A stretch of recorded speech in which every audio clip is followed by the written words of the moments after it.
consegue trazer um exemplo prático de atuação para o pessoal, o público leigo, né, o público que não é da psicologia desportiva, poder conhecer um pouco mais, alguma experiência, alguma técnica que você utilizou, algum exemplo que você possa trazer? Então, existem dois tipos de ansiedade, né? Como vocês citaram. Uma que é a ansiedade somática, que é aquela que, enfim, que vai pro, digamos assim, que as pessoas sentem no corpo, né?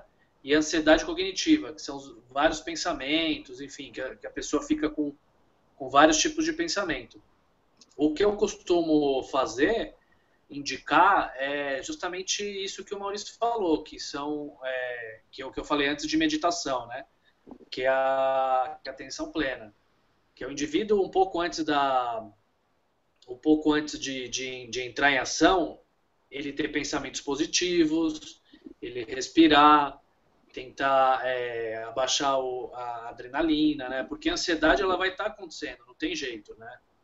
Ela faz parte do esporte, é um combustível que é importante para o esporte. O que não pode acontecer é extrapolar a ansiedade, ela tem que ter um equilíbrio, né? E isso acontece com todos os atletas, né?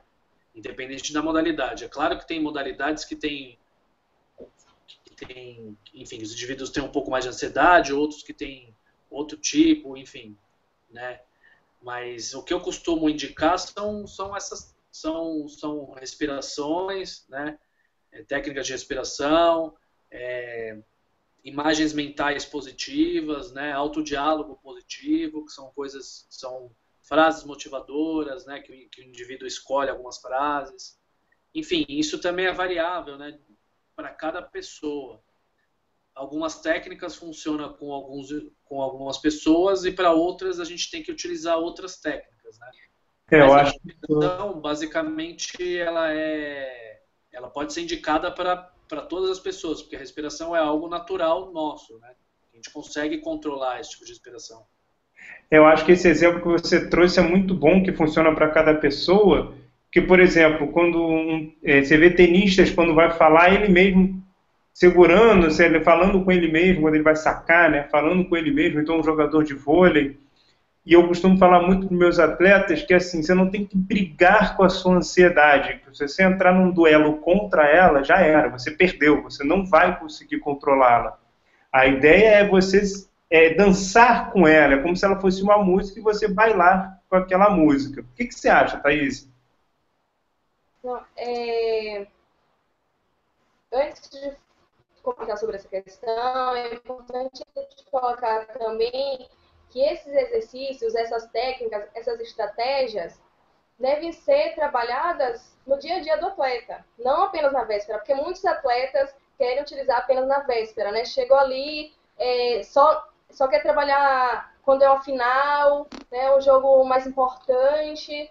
E não, isso é um treinamento também, né? Não é como se você, de um dia para o outro, você já conseguisse trabalhar super bem a questão do diálogo positivo, conseguisse trabalhar a respiração diafragmática de um dia para o outro. Isso também é treinamento, da mesma forma que o atleta vai ali no dia a dia treinar a parte física, técnica e tática, ele também vai trabalhar a psicológica. E outra questão é a importância do psicólogo ajudando esse atleta a desenvolver essas rotinas pré-competitivas também, né? Para que a gente vá minimizar o efeito da própria competição, né? E ele possa estar muito mais tranquilo para poder lutar ou jogar, seja lá qual for a sua modalidade.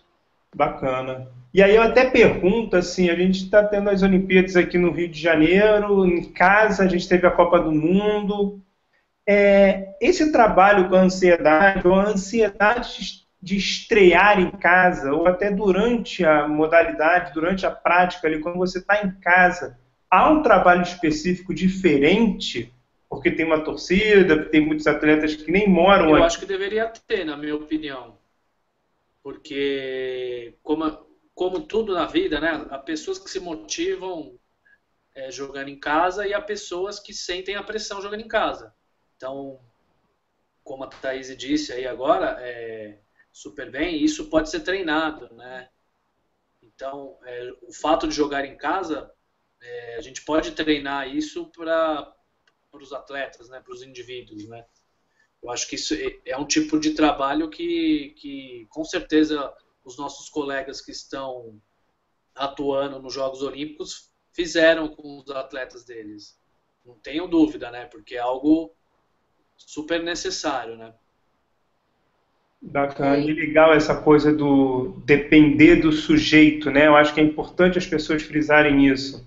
Duas coisas, isso que a Thaís trouxe de o trabalho tem que ser feito por um psicólogo, não é qualquer um, não é um trabalho aleatório, é um estudo, é uma pesquisa, é aquela questão de você conhecer o atleta, saber como utilizar cada técnica, cada ferramenta para aquele atleta e identificar as diferenças subjetivas de cada um, né? Até porque tudo é muito relativo, né? Às vezes a gente observa muito que dentro de uma equipe, por exemplo, ou até a própria torcida sempre comenta muito, nossa, mas como que em determinada situação tal pessoa demonstrou um alto nível de ansiedade, não tinha porquê. Não é bem assim. Já pensou se todo mundo fosse igual, se diante de uma situação todo mundo agisse da mesma forma? A gente tem que observar como que aquela pessoa lida com aquela situação e por que que aquilo ali trouxe um alto nível de ansiedade para ela. Não é igual para todo mundo. Até porque não é o evento em si que vai trazer um nível alto de ansiedade, é como a pessoa vai lidar com aquilo ali. Então, cada um vai lidar de uma forma diferente. Quando a gente fala da estreia em casa, jogar em casa, isso também é relativo. Eu tenho atletas que, quando eles vão jogar fora, no futebol, a gente, nas maiores clubes, né, os clubes de maior expressão, sempre vai a comissão toda, ou praticamente a comissão toda, mas em muitos outros esportes, eles não têm um técnico lá quando eles vão para outros estados, quando eles vão para outros países.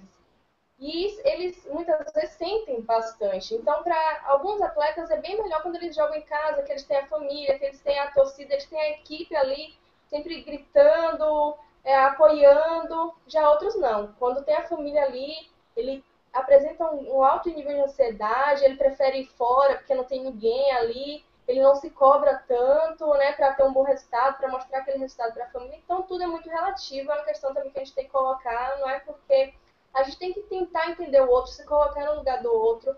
Não é porque para mim não é um evento estressor que para o outro não vai ser.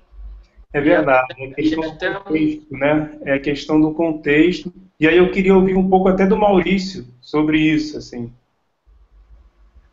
Perfeito. Isso é bem importante que a Thaís colocou, né? Que eu acho que quase tudo que se pergunta em psicologia, a resposta é depende, porque justamente tudo depende da pessoa, do ambiente, de como a inter-relação entre ambos, né? Mas uma questão que é muito importante, que a gente costuma trabalhar quando vai se jogar se disputar, né, uma prova num lugar que é conhecido, por exemplo, vamos disputar umas Olimpíadas no Brasil. Isso é bom porque já nos traz um elemento que é conhecido. Tu vai, por exemplo, disputar a prova no ginásio que tu conhece, ou que tu pode ter feito um evento teste, ou que tu já competiu outras vezes. E quando a gente tem esses elementos, a gente consegue justamente trabalhar com os atletas a partir de técnicas, por exemplo, de visualização, para que ele possa se imaginar já no local que é conhecido, ou seja, com menos fatores novos, pois muitas vezes a ansiedade vem junto com o medo do que a gente não conhece. Então a gente já consegue ir colocando vários elementos dentro dessa antecipação do atleta, dessa imaginação ativa, em que ele vai se colocando em diversas situações, pode ser tanto positivas quanto negativas, quanto estressoras, para ir ele acostumando o seu cérebro, sua mente, né, a estar naquele local, para quando essa situação possa vir a ocorrer, ele mentalmente já passou por lá diversas vezes, né? Por isso uma técnica que a gente utiliza bastante da visualização, mas como disse a Thaís, a gente tem que fazer isso várias vezes, não é uma coisa que se faz de um dia para o outro, ou na véspera do evento, e sim, é um treinamento que a gente vai fazendo pouco a pouco, vendo como o atleta reage com esses elementos e podendo aí sim manejar isso de uma forma mais controlada. Bacana. Só para complementar um pouquinho, tem atletas que gostam de ser provocados, ou seja, tem atletas que se motivam mais quando jogam na casa do adversário, quando estão no ginásio cheio, enfim. E que aquilo ali para eles é o elemento a mais, né, para motivar. Enfim, então, não é receita de bolo, né? Não é porque funciona para mim que vai funcionar para vocês e vice-versa, né? Cada um é de um jeito, né? Então, cada atleta tem os níveis de ativação, de motivação, né, de ansiedades diferentes, né? Eu acho que é isso. Acho que você fechou muito bem, Falcão. Acho que antes de qualquer coisa a gente tem que entender a subjetividade do nosso atleta. Cada um funciona de uma maneira. Nós não somos receita de bolos. As ferramentas estão aí, contanto que você tenha conhecimento dela e que ela esteja ali propícia a ser utilizada. Acho que a gente pode utilizar, reforçando o que a Thaís disse, não é de uma hora para outra, não é usar uma vez só, é usar sempre, é um treinamento mental, não é? Da mesma forma que você treina passe, como você faz os movimentos básicos do atletismo ou qualquer outra modalidade, o treinamento mental tem que ser uma coisa constante. E eu acho que a gente conseguiu responder bem aí essa pergunta da ansiedade que surgiu, ansiedade pré-competitiva, ansiedade na estreia.